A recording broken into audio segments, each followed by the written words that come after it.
Watch and burn. Hey everybody. So tonight I am looking to discuss originally the 2008 book by Quantum known as There Is No Antimemetics Division. It's been published since. Where's mine? Jesus.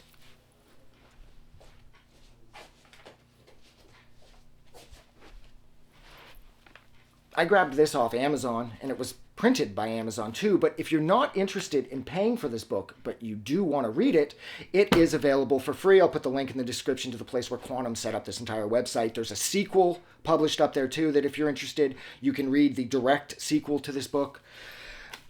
Oh my God, I don't even know where to begin or what to say.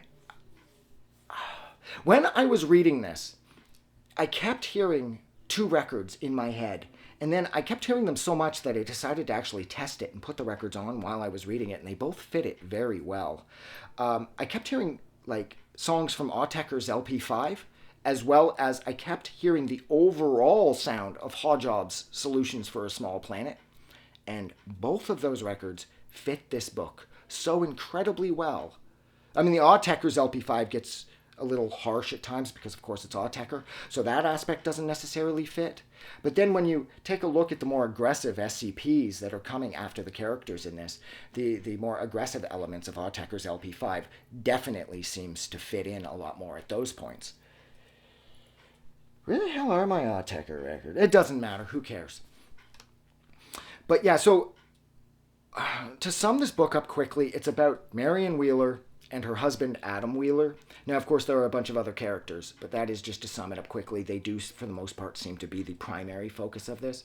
And this book is centered around things that are known as SCP, which stands for scientifically, I think it's Scientific Containment Protocol, if memory.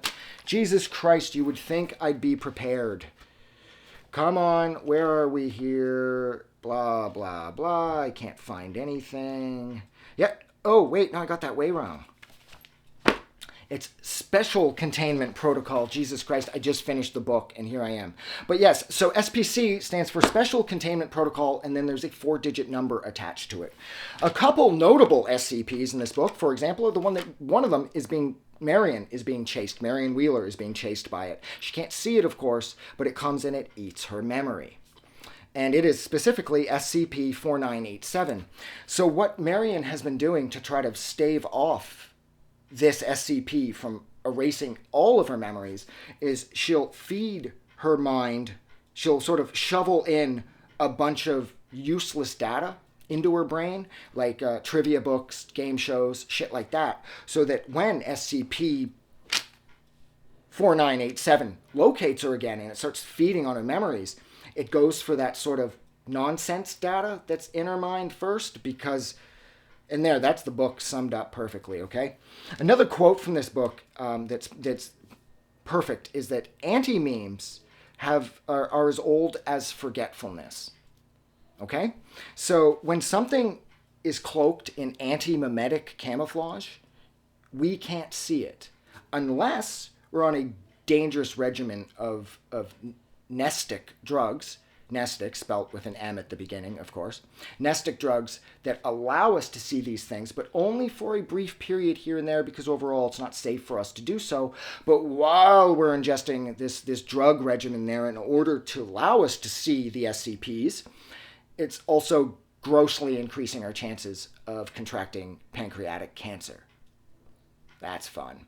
There's another drug in this too. Where is it? Oh, that's right. Class X. It's a Class X nestic drug. Is a failed eternal youth serum that the Antimemetics Division came up with a bunch of years back, and it was supposed to keep a person young forever. But what they did discover that the Class X nestic drug was good for was taking somebody who is like dying maybe of old age or whatever, maybe they have a disease like Alzheimer's, dementia or whatever, and you fire them full of needle, you hit them with a needle full of this Class X drug, and it makes them look, act, and young, and it makes them look and act young again because it sort of brings their body back to its peak condition like it was, say, when they were 25 to 35, and they were in the best shape of their lives.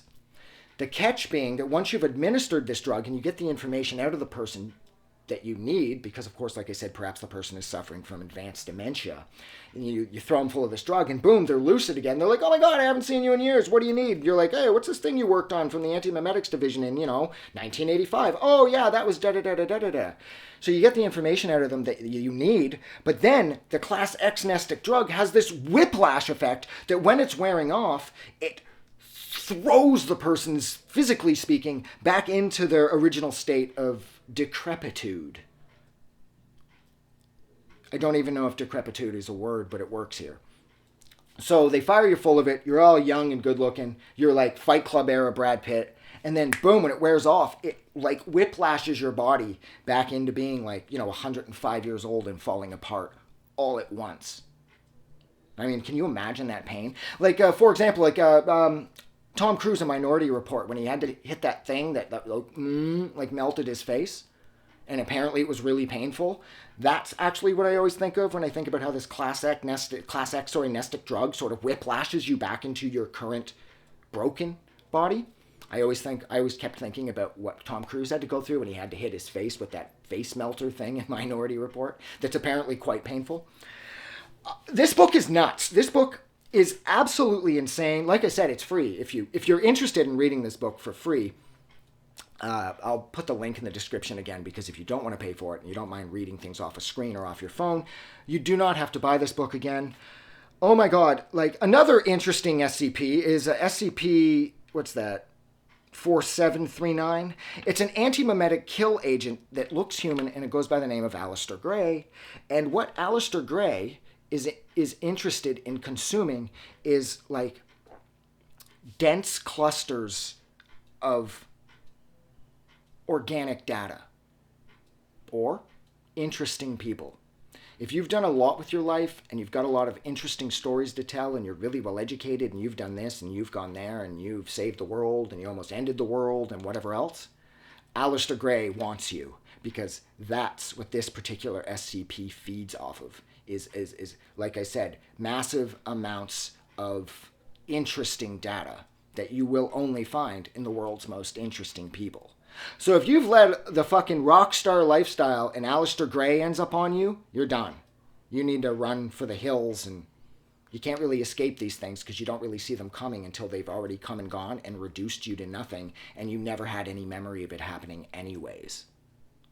So you're not going to know if these things come for you, basically. I mean, you've already forgotten this, is the overall sort of catch of the book, is it's like, this is not your first day. You've been here for years. It's just that you've been taking the drugs that they want you to take in order to wipe out any memory you have of having to deal with these particular endless sea of SCPs. One of them, for example, is like 1,000 meters big, and it lives somewhere in the ocean. And they ended up using some kind of field generator that allowed it to shed its antimemetic camouflage, which made it visible to the naked eye, and they decided to take a photograph of it. And a human taking a photograph of this particular SCP, this 1,000-meter big SCP, was enough to kill it. Because it can't exist in our world any more than we can exist in its world. This book is fucking nuts. This book is amazing. I will say the one drawback is it gets a little heavy, on the science fiction jargon aspect, but does not detract from your ability to enjoy this book. The other thing I thought was rad about this was there's one chapter that's called Fresh Hell, and it's where Adam Wheeler finds himself, and he's dealing with like all of these fingers that have grown out of like human bodies, or at least bodies that appear to be dead, but it's fingers growing out of these bodies' throats, coming together to do fingery things and taking up in giant Colosseum-sized rooms with fingers that like spread around like elephant guts. And how there's these things that are hunting him in I think it's chapter 3, Fresh Hell. And at first it just looks like a glob of mashed potatoes, but whatever this thing is it's actually comprised of bits of bone, teeth, and fingers and toes.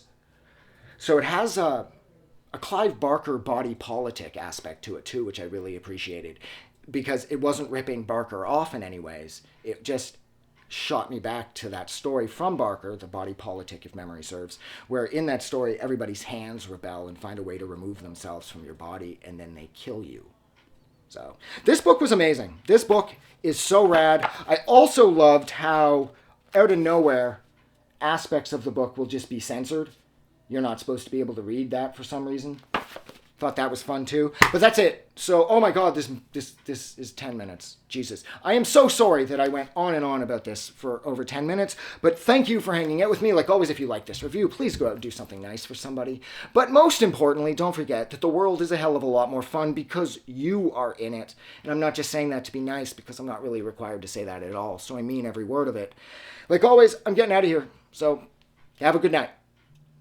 I'm not even sure if I turned to this one very much tonight, actually. I might have screwed up a little bit there. Why do I bother setting them up if I'm not going to use them? Whatever, it doesn't matter. See you around.